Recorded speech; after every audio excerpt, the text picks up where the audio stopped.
High বন্ধুরা, আজকে এসেছি আর একটা নতুন সাবজেক্ট নিয়ে। আরও দুরকম শেপ নিয়ে আমরা আজকে একটা নতুন সাবজেক্ট ড্রয়িং করব। তোমাদের একটা জিনিস মাথায় রাখবে তোমরা যখন ড্রয়িং করছো, যে কোনো ত্রিভুজ, চতুর্ভুজ, যেরকম আমি বলেছি যে চতুর্ভুজ মানে শুধুমাত্র চতুর্ভুজ নয়, সেটা হয়তো এরকম বাঁকতে পারে। ত্রিভুজ মানে শুধু এরকম নয়, সেটা হয়তো এইরকম হতে পারে। বা রাউন্ড মানে নট অনলি যে একদম সার্কেল, এটা ডিম্বাকৃতি হতে পারে বা এই টাইপের হতে পারে। তো বিভিন্ন রকম শেপ হতে পারে। তো দু তিনটে শেপ কম্বাইন করে বিভিন্ন রকম অবজেক্ট। আর বাড়িতে দেখবে অনেক কিছু জিনিস আছে, সেইগুলো দেখবে এই শেপের মধ্যেই সেইগুলো দেখবে সীমাবদ্ধ থাকে, কোনো না কোনো শেপের মধ্যে সেটা দেখবে ফিট হবে। তো এই রকমভাবে আর আমি যে প্রসেসে দেখাচ্ছি, ডিজিটাল এবং ম্যানুয়াল, বোথ প্রসেসে তোমরা কাজ করো, দেখবে তোমাদের প্রচণ্ড পরিমাণে স্কিল সেট হবে এবং পরবর্তী যে স্টেপগুলো যখন হবে তখন তোমাদের কাছে সেটা অনেক স্মুথ হয়ে যাবে। তো চলো আজকে একটা নতুন সাবজেক্ট ড্রয়িং শুরু করা যাক। চলো তাহলে আজকে প্রথমে আমরা দেখব যে আমরা রেক্ট্যাঙ্গুলার শেপ নেব আজকে একটা। এছাড়া বিভিন্ন রকম শেপ আজকে তৈরি করব। মানে ধরো আমাদের কাছে রেক্ট্যাঙ্গুলার শেপ আছে, সেইটাকে কিছু ভেঙে, মানে এই দিক দিয়ে হয়তো কেটে এই দিকটা আমাদের লাগছে না, তো এই টাইপের নতুন কিছু শেপ তৈরি করব। ধরো এইটা লাগছে না, আমাদের শেপটা শুধুমাত্র এতটা হলো। বা ধরো একটা সার্কেল, একটা রাউন্ড সার্কেল আছে, একটা সার্কেল আছে, এবার সেইটাকে ধরে নাও আমরা এইভাবে কাটলাম, তাহলে এই দিকটা হয়ে গেল আমাদের ইউজেবল পার্ট, এইটা আমরা ইরেজ করে দিলাম। তাহলে এইভাবে নতুন ধরনের আমরা শেপ আজকে কিছু তৈরি করব এবং প্যারালালি তার সাথে কিছু আমরা সাবজেক্ট ড্রয়িং করব। তো দেখে নাও, আমরা প্রথমে একটা খুব হালকা করে করব, যেরকম আমরা করি জেনারেলি, হালকা করে একটা রেক্ট্যাঙ্গুলার শেপ নেব। খুবই হালকা করবে, কারণ এখানে অনেক ইরেজ হবে, কারণ আমরা নতুন শেপ তৈরি করব। আমি একটা রাফ রেক্ট্যাঙ্গুলার শেপ নিলাম। এবার কি করব, এইটাকে আমরা বোটের মতো শেপ দেব। যেমন আমরা এইখানটা থেকে এই দিকটা লাইন টানলাম, এই দিকটা থেকে এতটা স্ট্রেট এসে দেন এইটাকে কমালাম। তোমরা বুঝতে পারলে আমার শেপটা কেমন হলো। এবার আমরা এই জায়গাটা ইরেজ করে দেবো, এই জায়গাটা আমাদের দরকার লাগছে না। এবার আমরা এইখানে আর একটা লাইন টেনে দেবো, যাতে ওপরের দিকটা মনে হয় এটা একটা অন্য পার্ট। এবার আমরা এর ওপরে একটা রেক্ট্যাঙ্গুলার বক্স তৈরি করব। এর ওপরেও আর একটা রেক্ট্যাঙ্গুলার লম্বা শেপ নেব। ক্লিয়ার হয়েছে?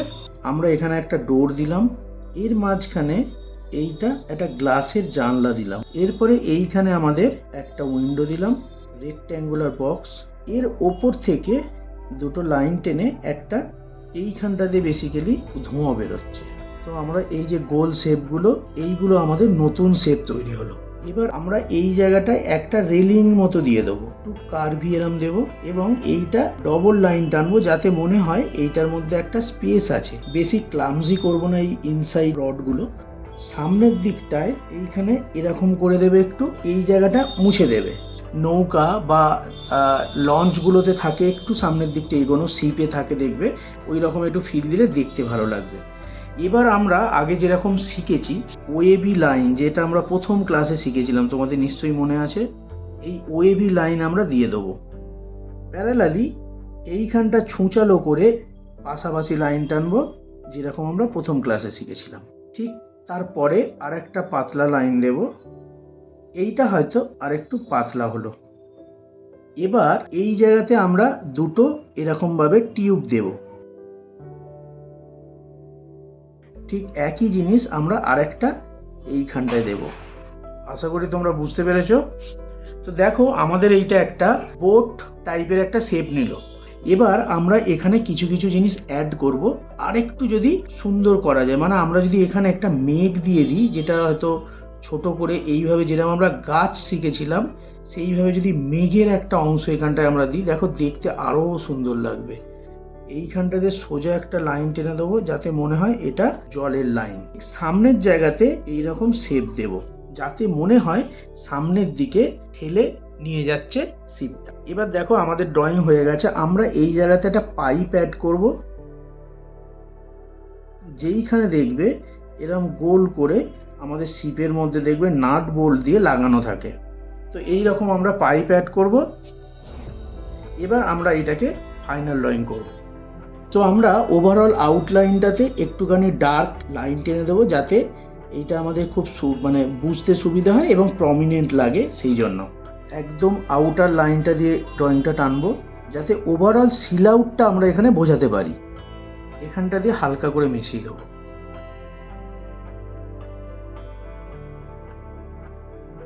দেখো আমরা ড্রয়িংটা করেছি।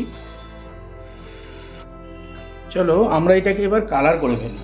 তো আমরা প্রথমে বডি কালার করব। এই জায়গাটায় আমরা গ্রিন কালার দেবো, যাতে বেশ পপ আউট হয় ছোট থেকে। ফ্ল্যাট করে টানবে, খুব হালকা করে টানবে, মানে সব জায়গায় যেন সমানভাবে রং পড়ে সেটা দেখে নেবে। আমাদের এইটা বুঝতে হবে, আমাদের আন্ডারস্ট্যান্ডিংটা এই ক্লাসগুলোতে ঠিক করব। তারপরে আমরা পরবর্তী ক্লাস যত হবে দেখবে আরও বেশি ডিজিটাল পেন্টিং এবং ম্যানুয়াল পেন্টিং বোথ আন্ডারস্ট্যান্ডিং বাড়ছে এবং আমাদের আরও বেশি ডিটেল, আরও বেশি রিয়েলিস্টিক কাজ করব। এখন শুধুমাত্র আমরা আন্ডারস্ট্যান্ডিং এবং শেপ নিয়ে আন্ডারস্ট্যান্ডিংটা করছি। পরবর্তীকালে আরও অনেক কমপ্লিকেটেড শেপ আসবে যেগুলো আমাদের হ্যান্ডেল করতে হবে। এবার আমরা একটু দেখো এখানে ডিপ কালার দিয়ে দিলাম গ্রিনটার। একইভাবে করব। আশা করি তোমরা বুঝতে পারছো। দেখো সহজ সরল, খুব স্ট্রেট লাইন দিয়ে কাজ হচ্ছে, ফ্ল্যাট কালার নিয়ে কাজ হচ্ছে। আমরা বেশি শেডিং করছি না, মিনিমাম যে লাইট অ্যান্ড শেড সেইটুকু শুধু আমরা দিচ্ছি প্রত্যেকটা কাজে। আমরা গ্রিন করলাম এটাকে।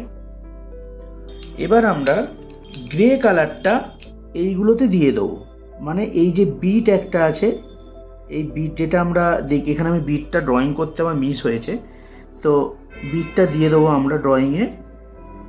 এইখানটা আমরা দেবো গ্রে কালার। এবার ভেতরেরটা করে দেবো sky colour, light sky colour. ঠিক এইটাতেও ভেতরের জায়গাটা লাইট কালার দিয়ে দেবো। এবার আমরা ওপরের এই পার্টটা কালার করব, একটু ইয়েলো অকার কালার দেব, যাতে রিয়েলিটির সঙ্গে ম্যাচ হয়। ঠিক সেমভাবে এই জায়গাটাতেও আমরা দিয়ে দেবো অকার ইয়েলো। তোমাদের সবাই ক্লিয়ার হচ্ছে? তোমরা আমার পাশাপাশি এরম দেখেও ড্রয়িং করে করে প্র্যাকটিস করতে পারো। তারপরে নতুন শেপ নিয়ে আরেকটা নতুন সাবজেক্ট বাড়িতে করবে, তাহলে তোমাদের খুব অল্প দিনে স্কিল ইমপ্রুভ হবে। এবার আমাদের দেব গ্রে কালার। আমাদের আলাদা আলাদা দেখে করতে হবে, যাতে এর ভিতরে যেন না আমাদের এই সব কালারগুলো চলে যায়, সেইটা আমাদের দেখে করতে হবে। হালকা করে করব, কারণ আমরা এর ওপরে আরও রং চাপাবো। সবসময় মাথায় রাখবে কালার করার সময় সবসময় সফট কালার থেকে ধীরে ধীরে ডার্ক কালারের দিকে যাবে। সেটা যে কোনো মাধ্যমই হোক না কেন, সেটা ডিজিটাল পেন্টিং হোক আর ম্যানুয়াল পেন্টিং হোক, প্রথমে লাইট কালার তারপরে ডিপ কালার। এইখানেও আমরা একটু গ্রে কালারটা দিয়ে দেবো। ঠিক সেমভাবে এই ওপরের জায়গাটায় আমরা গ্রে কালারটা দিয়ে দেবো এবং এইখানটাতেও দিয়ে দেবো। এবার আমরা একটু ডার্ক কালার নেব। ডার্ক কালার নিয়ে আমরা প্রথম স্টেপ থেকে করি, মানে প্রথমে আমরা এই জায়গাটা একটু ডার্ক দিয়ে দিচ্ছি, হালকা করে এই জায়গাটায় ডার্ক দেবে। এর পরের যেখানটায় ডার্ক হবে সেটা হচ্ছে এই জায়গাটায় ডার্ক হবে। আমাদের হালকা করে এই জায়গাটা ফিল করতে হবে। এই সাইডের জায়গাগুলোতে একটু ডার্ক দিয়ে হালকা করে এই ডার্কটার সাথে আমরা মিশিয়ে দেবো। দেখো সাইডের জায়গাগুলো এইভাবে আমরা মিশিয়ে দেবো। এইখানে একটা আমরা আগের ক্লাসের মতো একটা শ্যাডো দেবো, কারণ এইটা একটু উঁচুতে আছে। তো এই জায়গাটার ড্রয়িংটা সঙ্গে শ্যাডোটা একসাথে আমরা করে দিচ্ছি। দেখো ঠিক প্যারালালি এর নিচ থেকে আবার এই ডার্কনেসটা চলে আসবে। আশা করি তোমাদের বুঝতে কোনো অসুবিধা হচ্ছে না। যদি বুঝতে কোনো জায়গায় অসুবিধে হয়, বুঝতে না পারছো, তোমরা আমাকে কমেন্ট করবে, আমি সেই জায়গাটা ভালো করে একটা ক্লাসে বুঝিয়ে দেব। কিন্তু কখনোই না বুঝে শুধুমাত্র যেটা আমি করছি সেইটা করে ড্রয়িং করবে না, তাহলে কি হবে, আন্ডারস্ট্যান্ডিংটা থাকবে না। শুধুমাত্র ড্রয়িংটা দেখা যাবে যে না এইটার মতো ড্রয়িং হচ্ছে। তো সেই জায়গাটা একটু কেয়ারফুল হয়ে করো। যতক্ষণ না বুঝতে পারছো ততক্ষণ আমাকে জিজ্ঞাসা করবে।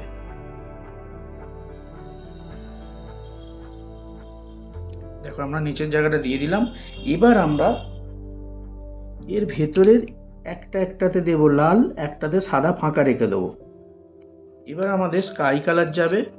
আশা করি বুঝতে পারছো তোমরা সবাই। খুব সহজ জিনিসটা, একটুখানি প্র্যাকটিস করলেই দেখবে তোমাদের নিজেদের মাথাতেও এই শেপগুলো আসতে থাকবে। ধৈর্য ধরে কালার দেবে, বাইরে যেন না যায়, দেখে নেবে। এইটাতে সরু ফালিটাতেও একটা কালার দিয়ে দেবো। সময় নিয়ে করবে, ধৈর্য ধরে করবে, বুঝে করবে, তাহলেই দেখবে অল্প দিনেতে তোমাদের স্কিল ইমপ্রুভ হয়ে যাবে, এবং ডিজিটাল পেন্টিং এবং ম্যানুয়াল পেন্টিং বোথ জায়গাতেই দেখবে তোমাদের ইমপ্রুভমেন্ট তোমরা নিজেরাই বুঝতে পারবে। আর যে প্র্যাকটিসগুলো আমি বলেছি এই প্র্যাকটিসগুলো এভরিডে বেস করতে থাকো। এবার আমরা ওভারঅল একটুখানি লাইন ইমপ্রুভ করব, যেরকম আমরা প্রত্যেক কাজে করি। যেমন এইখানটা দেখো একটুখানি ডার্ক দিয়ে দেবো যাতে এই জায়গাটা একটু বেরিয়ে আসে বাইরে। তারপরে ধরো এই ওপরের এই জায়গাটা, নিচের জায়গাটায় একটু শ্যাডো আসবে, কারণ এটা একটু ওপরে আছে। তো সেই শ্যাডোগুলো যখন আমরা ক্রিয়েট করব, দেখো কাজটার মধ্যে এবার এটা আসবে, ওই ফিনিশ লুকটা চলে আসবে, সুন্দর একটা ব্যাপারটা চলে আসবে। হালকা করে এখানে আমরা এটার সাথে মিশিয়ে দেবো গ্রিনটার সাথে, যাতে মনে হয় যে ওইটা এটার সঙ্গে অ্যাটাচ আছে এবং এইটা একটু হাইটে আছে। ডোরের পুরো লাইনটা টেনে দেবো যাতে ডোরটা ক্লিয়ারভাবে বোঝা যায়। ঠিক এখানে উইন্ডোর জায়গাতেও তাই, এবং এই যে চারিপাশের গোলটা একেও সুন্দরভাবে আমরা পেন্ট করে দেবো। এর পাশের এই জায়গাটা একটু শ্যাডো দেবো যাতে মনে হয় এইটা একটু ওপরে আছে, তাই এখানটা শ্যাডো পড়েছে। ক্লিয়ার হচ্ছে তোমাদের কাছে সবটা? ঠিক একইভাবে আমরা এই জায়গাতেও ডার্ক দেব এবং এর ওপরটাতেও ড্রয়িংটা ক্লিয়ার করে দেবো। এবার এর নিচটাতেও ঠিক একটুখানি আমরা ডার্ক দেবো যাতে ওই জায়গাটা বোঝা যায় ওই জায়গাটাও এইরকম একটুখানি ওপরে আছে। একটা আলাদা করে মোটা উড ওখানে পেস্টিং করা আছে, সেটা যেন বোঝা যায়। এইখানটা দেখো এই বস্তুটা আছে, অর্থাৎ এই জায়গাটা একটা শ্যাডো পড়বে, সেইটা আমরা দিয়ে দেবো। ঠিক একইভাবে এর নিচটাতেও একটা শ্যাডো পড়বে, সেটাও আমরা দিয়ে দেবো। আশা করি তোমাদের কাছে ক্লিয়ার হচ্ছে। আর আমি বারে বারে বলছি, যদি না তোমরা কোনো জায়গায় বুঝতে অসুবিধে হয় বা আমি বলছি হয়তো প্রপার ক্লিয়ার হলো না সেই জায়গাটা যে কি আমি বললাম, তাহলে আমাকে কমেন্ট করে অবশ্যই জানাবে, আমি সেই জায়গাটায় তোমার দিকে দেখিয়ে দেবো, তাহলে তোমাদের বুঝতে সুবিধা হবে। আশা করি তোমাদের এই জিনিসটা কোনো বুঝতে অসুবিধা হয়নি। তোমরা বাড়িতে এই রকম টাইপের আরও করতে পারবে, তাই তো? এই দেখো আমরা চারিদিকে যে বর্ডার লাইনটা লাস্টে দিই সেটা দিয়ে দিলাম যাতে একটু প্রমিনেন্ট হয় কাজটা এবং দেখতে লুক অ্যান্ড ফিল ভালো হয়। একদম আউটার সাইডে বেসিক্যালি একটু থিকার লাইন টেনে দেবে। ওভারঅল সিল আউট এই জায়গাতে একটুখানি ব্রাউনিশ কালার দিয়ে দেবো যাতে মনে হয় ওটা মেটাল রড, এবং এই জায়গাটাতে আমরা একটুখানি, এটাতে অন্য কালারও দেওয়া যেতে পারে, আমরা এটাতে ইয়ালো দিতে পারি বা রেড দিতে পারি। আমরা এবার এই জায়গাটাতে একটুখানি ডার্ক দিয়ে দেবো যাতে এই জায়গাটার প্রমিনেন্সিটা ভালো বোঝা যায়, জলের জায়গাটা, নাহলে জলের জায়গাটা বড্ড বেশি অফ লাগছে। এবং নিচের দিকটা আমরা একটুখানি ডার্ক করে দেবো, কারণ এই জায়গাটা জলের সঙ্গে টাচ হয়ে আছে আর এই জায়গাটা অন্ধকার, সুতরাং একটুখানি নিচের দিকটা আমরা ডার্ক করে দেবো।